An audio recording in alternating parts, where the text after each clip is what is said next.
OBD de trouble code description technique plage, performance du circuit de commande du régulateur de volume de carburant. Qu'est-ce que cela signifie? Ce code de diagnostic de panne, DTC, est un code de groupe motopropulseur générique, ce qui signifie qu'il s'applique aux véhicules équipés d'OBDII, y compris, mais sans illimité, Ford, Dodge, Vauxhall, VW, Mazda, etc. Bien que génériques, les étapes de réparation spécifiques peuvent varier selon la marque, le modèle.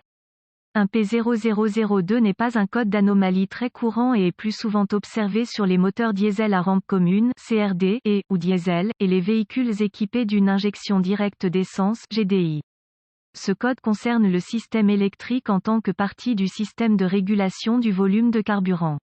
Les systèmes de carburant automobile se composent de nombreux composants, le réservoir de carburant, la pompe à carburant, le filtre, les conduites, les injecteurs, etc. L'un des composants des systèmes de carburant haute pression est une pompe à carburant haute pression. Son travail consiste à augmenter la pression de carburant pour la très haute pression nécessaire à la rampe de carburant pour les injecteurs. Ces pompes à carburant haute pression ont un côté basse pression et un côté haute pression, et un régulateur de volume de carburant qui contrôle la pression. Pour ce code P0002, il se réfère à une lecture électrique qui est en dehors des paramètres normaux. Ce code est lié à P0001, P0003 et P0004.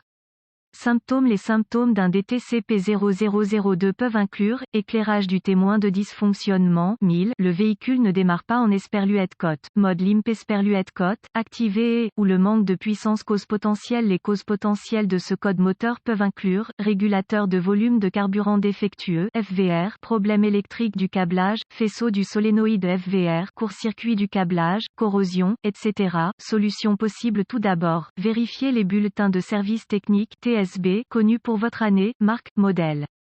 S'il existe un BST connu qui résout ce problème, il peut vous faire économiser temps et argent lors du diagnostic. Ensuite, vous voudrez inspecter visuellement le câblage et les connecteurs relatifs au circuit et au système du régulateur de volume de carburant. Recherchez les ruptures évidentes dans les fils, la corrosion, etc. Réparez si nécessaire. Le régulateur de volume de carburant, FVR, est un appareil à deux fils dont les fils retournent tous deux au PCM. Vous ne devez pas appliquer de tension de batterie directe aux fils, sinon vous pourriez endommager le système.